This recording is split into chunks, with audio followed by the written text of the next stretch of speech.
Muchas gracias. Buenas tardes con todos y todas. Primero vamos a hacer los saludos de rigor de bien nacido ser agradecido. Después algunas referencias, casi confesiones, y luego la exposición.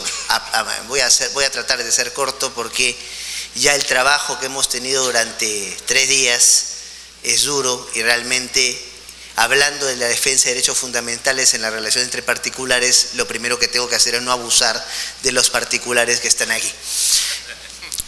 En primer lugar, agradecer a Abel, agradecer a Saúl, agradecer a todo el equipo que ha trabajado con ellos. Han hecho un estupendo trabajo. Entonces, creo que, como lo pidió mi querido amigo Jordi, merecen más que un aplauso. Creo que se ha hecho una cuestión en fondo y en forma de primerísimo nivel. Y a todos los que lo han apoyado también vaya mi felicitación.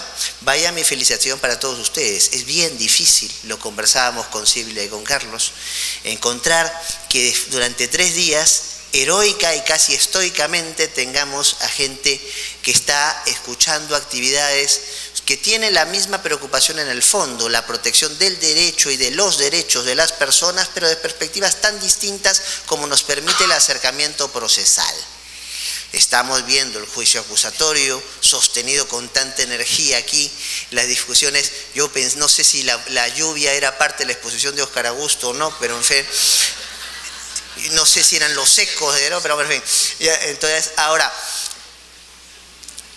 y lo que yo he visto en todas las actividades, que no se ha perdido el entusiasmo, no se ha perdido el seguimiento cuando se han hablado de los diferentes espacios de protección. Lo mío buscará ser cotidiano, acercarse a lo cotidiano. Tiene una construcción muy técnica. Había venido inicialmente incluso con un presi para proyectarlo, pero a ver, no sé si lo ponemos porque de repente la dilatamos más. Entonces, pero vamos conversando lo que se nos ha pedido conversar. Supongamos, vamos a ponerlo con un ejemplo cotidiano, que Mario tiene una madre que es un poco prejuiciosa. A la gente de Chiriquí no la quiere. Necesita la mamá de Mario una enfermera. Y resulta pues que hay una mujer que es idónea para el cargo, pero a la madre no le entran balas por como es de Chiriquí, no la quiere. Pregunta, en un escenario donde decimos que no deben haber zonas exentas del control de constitucionalidad, del respeto a los derechos fundamentales, ¿podemos obligar a la mamá de Mario a que contrate a la señora de Chiriquí? ¿Podemos desconocer la autonomía de la voluntad de esta señora y decirle lo que te conviene, lo que corresponde, lo correcto técnicamente y hasta lo justo es contratar a la señora de Chiriquí? ¿Hasta dónde podemos llegar cuando hablamos de la necesidad de usar tal vez el más importante de los mecanismos de protección de derechos, como es el amparo, en las relaciones entre particulares? Y eso implica contestarnos varias preguntas, para no que se quede preocupado Mario y su mamá. Entonces, vamos, ya que está puesto, aprovechar. Entonces, vamos, y creo que, no, a mí no me preocupa tanto que me filmen, vamos para abajo. Mejor, te dejo.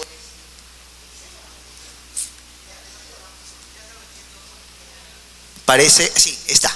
Entonces, vamos a conversar un rato, no es para escaparme del control de acá, no te preocupes. Entonces, una más. Sí, si lo aprietas, ahí está. Hay 3 preguntas que nos podemos hacer. La primera de ellas es, en un escenario donde estamos hablando entre la relación entre particulares, ¿podemos invocar algún derecho más que la autonomía de la voluntad? 2, sigamos. Y si vamos a invocar algo más que la autonomía de la voluntad, otros derechos frente a esto, ¿cómo queda precisamente esa autonomía de la voluntad? ¿Cómo queda esa capacidad de decidir que tengo? Vuelvo a la misma. ¿Le pueden poner a la señora, a esta mayor, que se contrate a alguien que no quiere contratar? 3, vamos. Entonces, y en un plano más procesal, finalmente, este es un estupendo Congreso de Derecho Procesal que me da oportunidad no solamente de conocer una comunidad académica de primer nivel, sino encontrarme con buenos amigos y viejos amigos, Jordi, Cifrido, ya se nos fue Fernando, Silvia Carlos, y veo a Hernando por allí, entonces, y a muchos otros más, disculpe si me olvido de alguien. Entonces, obviamente Abel, ¿no? Abel, que es el motor de todo este tipo de iniciativas, no era para tanto. Bueno, entonces, bien, entonces, ¿de qué? Y lo que hay que tener presente entonces es, no le había dicho que lo cambie, no se me entusiasme todavía, entonces, en un escenario más procesal, ¿qué es lo que nos va a corresponder poder hacer? ¿Hasta dónde voy a poder llegar en la invocación de los derechos? ¿Qué es lo que voy a poder pedir en ejecución de esa sentencia? Bueno, primero no hay que perder de vista que lo que entendemos por derechos fundamentales no es siempre lo que se ha entendido por derechos fundamentales. Que la construcción de los derechos fundamentales ha ido evolucionando en el tiempo. Que cuando se plantea, ahora sí cambiamos, cuando se plantea la idea de derechos fundamentales, se plantea en un contexto de una impronta liberal clásica. Y que esto acompaña desde las primeras constituciones liberales hasta el proceso Jelinek y sus muchachos de fines del siglo XIX, y la idea del derecho fundamental es el derecho público subjetivo, repito, derecho público subjetivo. Es el derecho de la persona individualmente considerada frente al poder político, que es básicamente el poder que se articula en el Estado. El ciudadano tenía libertad para moverse. Para el liberal clásico, el Estado es un mal, no necesariamente menor, lo necesita para asegurar ciertas pautas, y entonces frente a esas pautas que se le permiten dar al Estado hay el riesgo de abuso para cortar la libertad de las personas, y para eso yo esgrimo que puedo exigir derechos, obligaciones, capacidad de hacer, no hacer, posibilidades de decidir. Para todo lo otro está la libertad de la gente de hacer lo que buenamente pueda y quiera, su autonomía de la voluntad. Entonces, en ese contexto, pues no había los derechos fundamentales no estaban pensados para las relaciones entre particulares. Estaban pensados para oponerse al que puede ser opresor, que es el Estado, no para los particulares. Pero si de poder se trata, ¿qué comenzamos a constatar? Comenzamos a constatar que el Estado no es el único que tiene poder, una más. Entonces, ¿acaso no hay una creciente constatación del poder de los privados? ¿No comenzamos a ver que los privados comienzan a concentrar poder y que hoy en día hay corporaciones que son más importantes que muchos estados? Juntamos probablemente el PBI de casi toda Latinoamérica, la General Motors nos va por delante. Entonces, ¿de qué estamos hablando cuando hablamos de concentración del poder y riesgo de abuso? Y entre esos riesgos de abuso, perjuicio al ejercicio de los derechos. Entonces, primera nota a tomar en cuenta. Entonces, si estamos hablando de protección de elementos básicos para el desarrollo de la persona, ¿podemos quedarnos en una lógica defensista frente al Estado o tenemos que ir más allá? Tenemos que ir más allá. Y aun cuando John Jelinek pensara de manera distinta, comienzan a cambiar la percepción de las cosas. Pero no solo comienzan a cambiar allí, una más. Entonces, ¿qué es lo que vamos a encontrar? Nos vamos a encontrar con que la Constitución deja de ser, bueno, los norteamericanos la tenían claro de hace mucho tiempo más, Marbury versus Madison, ese caso del cual todo el mundo habla y casi nadie lee, probablemente los puertorriqueños sí, pero el resto lo tienen más de referencia. Entonces, pero lo importante es que allí se descubre la fuerza normativa de la Constitución.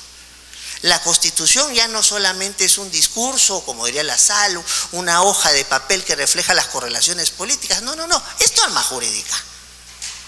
Y es la base para construir todo el ordenamiento jurídico y para comprender no solo ese ordenamiento jurídico, sino las pautas económicas, sociales, políticas de una sociedad. Entonces le reconocemos fuerza normativa a la Constitución. Y después, en el caso norteamericano, básicamente con la labor de la Corte Warren, en el caso europeo, con varios factores más, podríamos hablar allí de la distinción entre principios y reglas, podríamos hablar allí sobre la construcción de Radbruch y hablar de que no hay derecho sin un umbral de valores, podríamos hablar sobre el reconocimiento de la dignidad de la persona como base para la comprensión, sobre todo el escenario europeo continental. Y podremos quedarnos mucho tiempo allí, pero este no es un congreso de constitucional ni de filosofía del derecho, sino un congreso de procesal. Entonces ahí lo dejo. Ahora, ¿qué es lo que ocurre? El centro del papel de la Constitución ya no va a ser la limitación del poder, que de suyo se va a dar, va a ser el reconocimiento y tutela de los derechos. Entonces, si la Constitución tiene fuerza normativa y marca la pauta de todo el ordenamiento, y además esa fuerza normativa está orientada en función a que el fin último es la protección de los derechos fundamentales, ¿puede haber alguna zona exenta en esta lógica que supuestamente es la propia del Estado constitucional de respeto de parámetros constitucionales y dentro de ellos de respeto de los derechos fundamentales? No debiera, ¿no? Entonces ya nos cambió, o sea, después de la Segunda Guerra Mundial, adiós la formulación histórica de Jelinek, y lo que tenemos es que los derechos fundamentales han venido supuestamente para quedarse y para estar en todo y para orientarlo todo. Entonces, ¿su relación entre particulares puede desconocer los derechos fundamentales? Estamos ante un escenario distinto. Entonces, ¿cómo queda toda la formulación? Y ahí, pues, dejemos a los alemanes tranquilos un rato, la dimensión objetiva de los derechos fundamentales, la fuerza expansiva de los derechos fundamentales y varios breves tratados en 6 tomos para explicarnos este tipo de situaciones. Muy bien. ¿Qué viene entonces cuando teníamos una formulación que la fuerza de los hechos la ha hecho recomponerse? Respuestas distintas. Nosotros hemos optado más por una respuesta europeo-continental de origen alemana, que es la Die Wirkung, entonces, pero no es la única respuesta. Vamos avanzando una más. Ahí tenemos, por ejemplo, 2 grandes escenarios: el escenario de la State Action, de la acción estatal de los norteamericanos, y la Die Wirkung. A ambas nos referimos muy corto porque, de todas maneras, aunque esté de espaldas a esto, sé que nuestro moderador me va a hacer notar cuando el tiempo se vaya agotando. Vamos avanzando entonces. ¿De qué hablamos cuando hablamos, una más, cuando hablamos del State Action? Entonces aquí estamos refiriéndonos, todavía no se rompe con la idea que el poder público es el que puede abusar y cortar los derechos. Entonces, ¿pero qué se hace? Sí, como vamos evolucionando en las cosas, se hace una comprensión distinta de este poder público. El poder público ya no solo es el Estado, sino particulares que en ciertos contextos asumen roles que corresponden al Estado o, para poder hacer lo que hacen, son habilitados por coberturas estatales. Me explico. Por ejemplo, cuando un particular desempeña función pública, no sé cómo será aquí en Panamá. Reconozco que de Panamá conozco muchas cosas gracias a los grandes amigos, pero no todas las cosas. Entonces, pero por ejemplo en mi país, en el Perú, el notario es un particular, pero que ejerce función pública. Yo me puedo casar ante un notario, me puedo, para ilusión de muchos, divorciar ante un notario.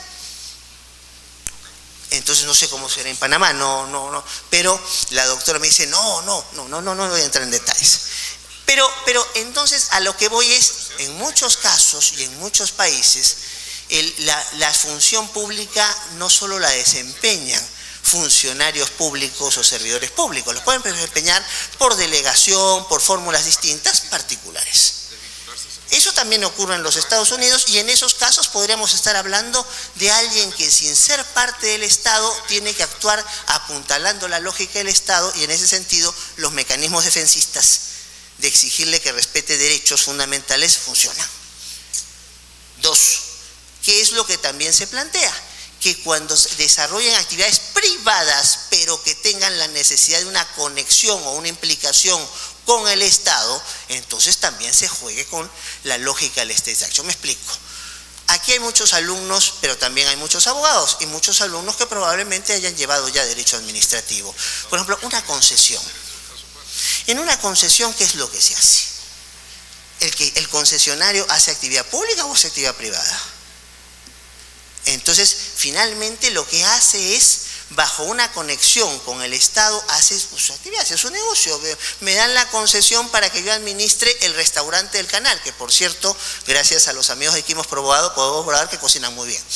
Entonces, ¿qué es lo que se plantea allí? En ese desarrollo de actividades hay una articulación con el quehacer. Y esa articulación con el cartera estatal le permite también plantear las exigencias propias de cartera estatal, entre ellos la defensa de derechos. Muy bien, vamos avanzando. Entonces reconocemos que el Estado no es el único que viola derechos o riesgo a poner en violar derechos, los particulares también en su articulación con el Estado. Interesante, importante, suficiente, Creo que no. Porque de todas maneras constatamos corporaciones de particulares que pueden violentar derechos.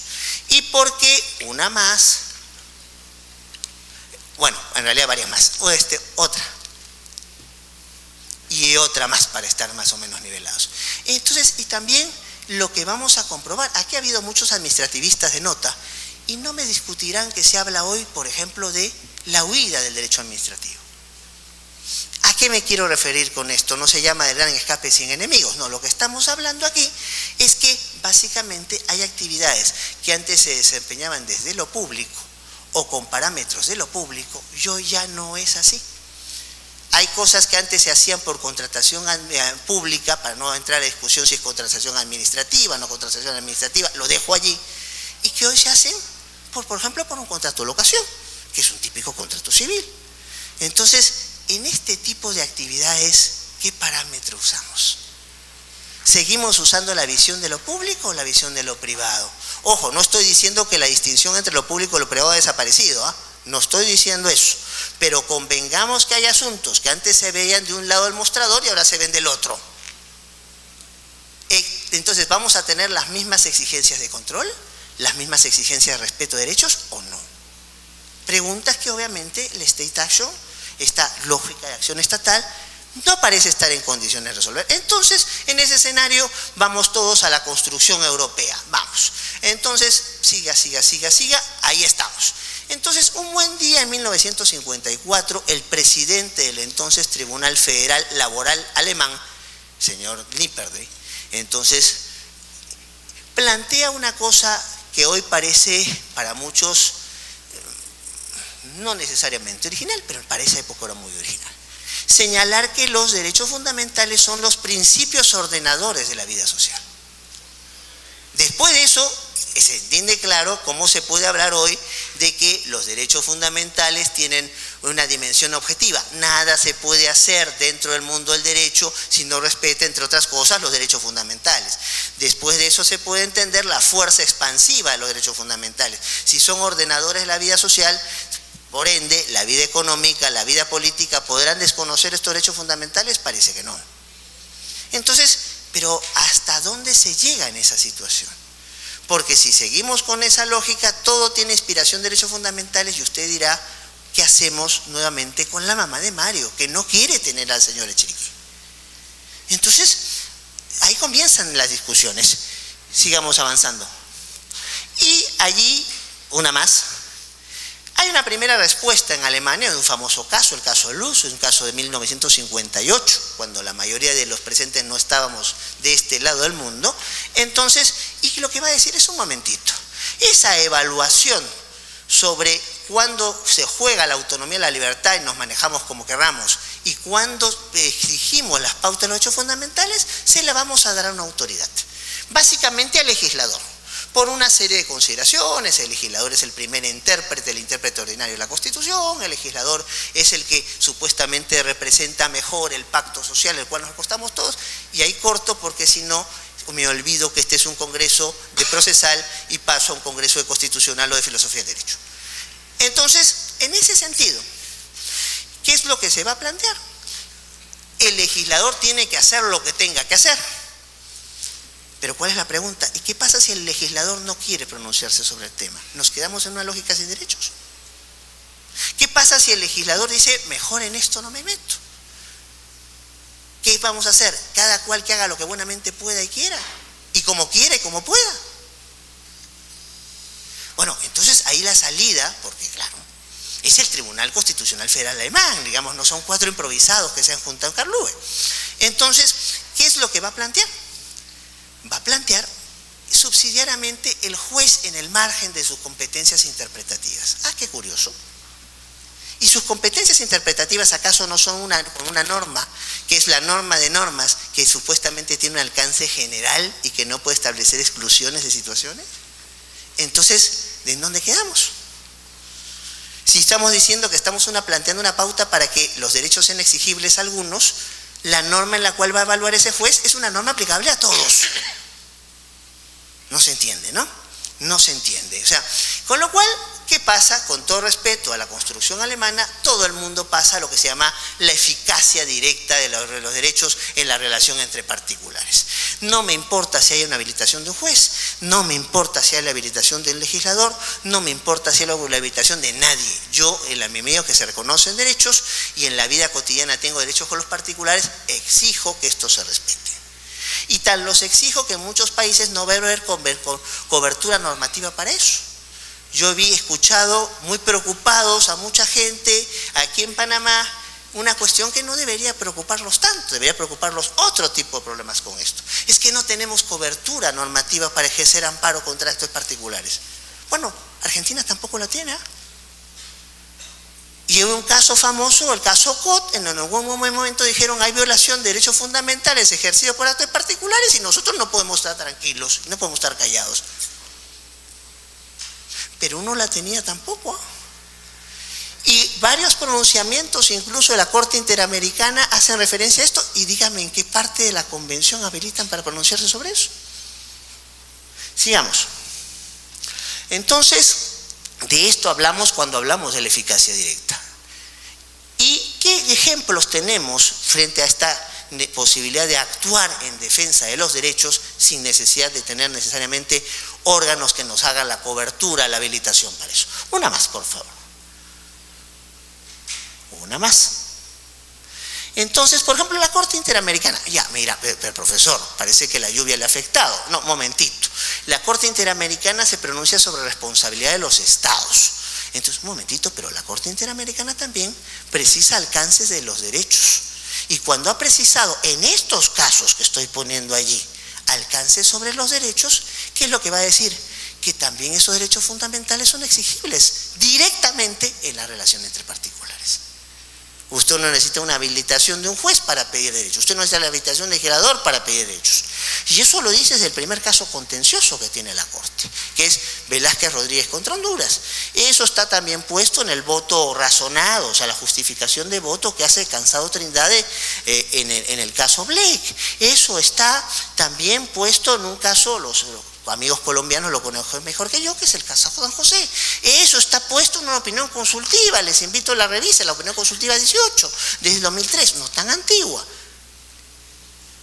Y si seguimos dando vueltas, Colombia lo tiene previsto en su constitución, nosotros lo tenemos, pero después de un desarrollo legislativo y jurisprudencial que, siquiera brevemente trataré de explicar, y así un largo etcétera. Muy bien, y vamos entonces un poco a la referencia, sigamos una más. Entonces, por ejemplo, en el caso peruano, jurisprudencialmente en algún momento se dijo, si hay fuerza normativa de la Constitución, si hay eficacia expansiva de los derechos, si hay una dimensión objetiva de los derechos fundamentales, o sea, todo se tiene que construir, entre otras cosas, respetando derechos fundamentales. Entonces, y hemos dicho que la dignidad de la persona es el fin supremo, no solo de la persona, sino del Estado peruano en general. Entonces, en la relación entre particulares no podemos desconocer los derechos fundamentales. Y a eso tenemos los primeros casos, el caso de la Federación de Trabajadores de la Telefónica, el caso Llanos Huasco, el caso de la señora Olinda Cayotopa, y después vamos un poquito más allá, vamos a situaciones concretas. Un señor, el señor Arnillas Gamio, era parte de un club. En un club lo acusan de tener comportamientos poco correctos con un invitado suyo. Entonces el club, sin seguir el procedimiento, lo vota. Finalmente nosotros nos reunimos con quien queramos y si este señor tiene una conducta que consideramos poco decorosa, no lo queremos aquí. Momentito, ¿y el derecho al debido proceso? El señor decía que se le había hecho una imputación que era falsa y que quería ser escuchado para probar que él no había convertido en comportamiento irregular. ¿Eso es o no una discusión sobre derechos fundamentales y su eficacia en relación entre particulares? Por supuesto lo es. Y en esa misma línea el caso Kimper, un señor es procesado por un gran caso de corrupción, entonces un club dice, no lo queremos ver, suspendámoslo como socio. Un momentito. ¿Acaso no hay un procedimiento para sacar a alguien de socio? El señor Kimper dice, háganme el procedimiento. Y si llegan a la conclusión, me votan. No solo me suspenden, me votan. Pero lo que no pueden desconocer es que en esta relación corporativa entre particulares, de ser parte de un club, pueden hacer lo que quieran con mis derechos fundamentales alegando vuestra autonomía de la voluntad o vuestra capacidad asociativa. Entonces, y después tenemos un caso más interesante todavía. Esta señora Jane César Camacho es una señora invidente, que tenía que ir, es el caso conocido en el Perú como el caso de los perros guía. Es un caso que nos tocó ver directamente a nosotros. ¿Qué pasa? La señora invidente no podía caminar sin su perro guía. Entonces iba al supermercado a comprar, y la política del supermercado es: no pasan perros. Entonces, como no pasan perros, no pasa la señora. No, es que la política institucional nuestra, y nosotros podemos fijar nuestras propias reglas de juego, nuestras relaciones particulares. Y la pobre señora no podía comprar. Entonces nosotros resolvimos, dijimos: esto es una relación donde hay autonomía de la voluntad. Es cierto que el supermercado puede poner ciertas reglas de juego, de acceso, pero hay cosas que no puede hacer.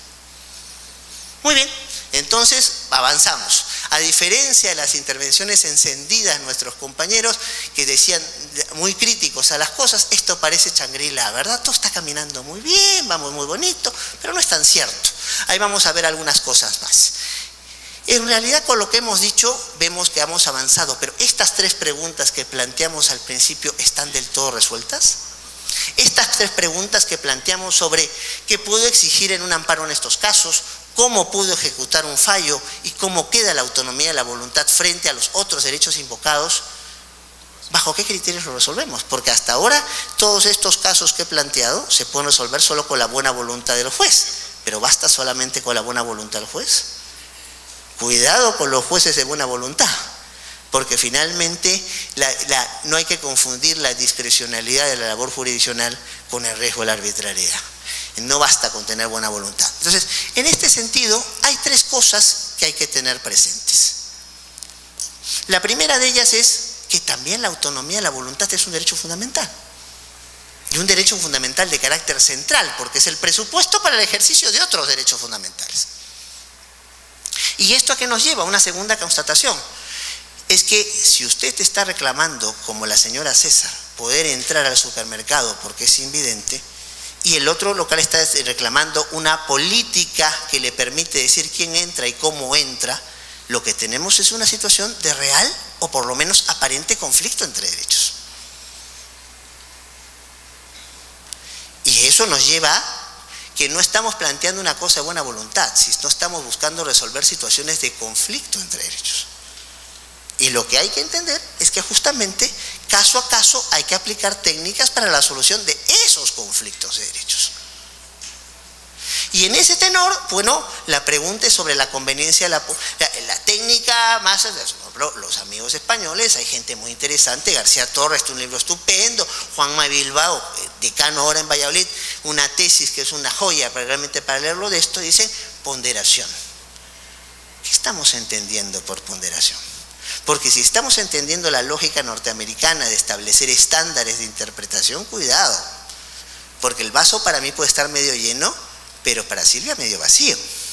Entonces, vamos un poco al ejemplo, sigamos avanzando, de lo que planteemos el tema que más se trabaja en probablemente el mejor libro en habla hispana sobre el tema de eficacia, de la eficacia de las relaciones, de los derechos fundamentales de las relaciones particulares, que es el de Juanma Bilbao.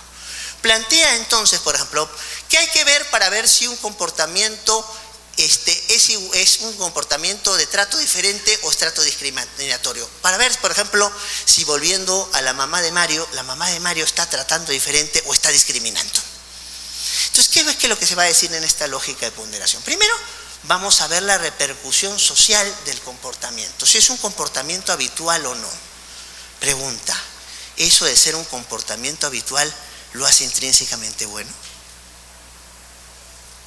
En mi país hay una costumbre de los pueblos indígenas que aquel que roba lo agarran a garrotazos. Es un comportamiento socialmente aceptado. ¿Eso lo hace bueno? 2. Segundo criterio que se plantea, posicionamiento de quien trata de manera diferente. Claro, a eso parece sensato. O sea, no es lo mismo que yo, por ejemplo, que fuera el dueño de una empresa donde trabajan todos ustedes y les digo, estas son las pautas para relacionarnos, que si fuera uno igual que ustedes. Hay una relación de subordinación y en el primer caso yo puedo imponer pautas y en el segundo lo que voy a tener es que consensuar parámetros. ¿Pero eso es suficiente? Porque la misma persona, por más poder que tenga, va a tener también un marco normativo y una serie de costumbres que no puede quebrar. O sea, tampoco es que tenga toda la posibilidad de hacer las cosas. Y el último elemento aparente ser el más claro de todos: el respeto a la dignidad de la persona. Claro, ¿tenemos un concepto de dignidad o manejamos una noción de dignidad? Eso es una diferencia terminológica importante. Cuando usted tiene un concepto, tiene la posibilidad de definir 1, 2, 3, 4. ¿Usted puede definir así en dignidad? Usted lo que tiene es una idea, una noción que podemos compartir más o menos. Pero hay una serie de comportamientos que probablemente no me voy a meter en eso porque alguien escucha y va a decir, otra vez está adelantando opinión desde bla, bla, bla. Entonces, hay una serie de comportamientos autorreferentes que para algunas personas puede ser violación de su dignidad y para otras no. Si usted es consumidor habitual de drogas, comportamiento autorreferente, ¿es comportamiento respetuoso de su propia dignidad o no? Fíjese que los colombianos tuvieron una discusión muy seria en una sentencia de voto a voto para definir si podían intervenir o no en esa situación, y el argumento para intervenir o no es si el comportamiento de este consumo de drogas era respetuoso o no de la dignidad de la persona. Entonces, ahí yo tengo una preocupación y la comparto con ustedes. No es Jordi el único que comparte sus preocupaciones y que, por cierto, él lo hace muy bien. Entonces, es si la consideración va a ser ponderar. La ponderación parte de asumir ciertos estándares o ciertos conceptos jurídicos indeterminados para poder en función de eso decir si algo va o no va, si en una situación concreta privilegio una alternativa o privilegio otra, si en este caso si vale la autonomía, la voluntad de la mamá de Mario o vale la inquietud de la persona que está objetivamente calificada para que la mamá de Mario la contrate. Ahí yo tengo mis preocupaciones y yo creo que más bien si alguna solución se tiene que ir en estas cosas caso a caso, más que ir a una ponderación es a una construcción, y ahí rescatemos a Alexi otra vez, Hernando, entonces es a una construcción alexiana de un juicio de proporcionalidad. Y hay que ver finalmente cuál es la alternativa menos gravosa para poder atender cada situación en particular. Y eso nos va a dar el margen de qué es lo que se puede pedir y lo más importante. Porque el derecho sin ejecución de lo planteado en el derecho es una declaración de buenas intenciones, que es lo que se puede ejecutar en estas situaciones en particular. Bueno, en cualquier caso, la labor del intérprete, y sobre todo el intérprete con carácter jurídico, sobre todo el juez, va a ser central en estos temas. Yo aquí no aspiro a darles respuestas, sino ideas para reflexionar. Espero que ese objetivo se haya cumplido y gracias por su paciencia, por escucharme.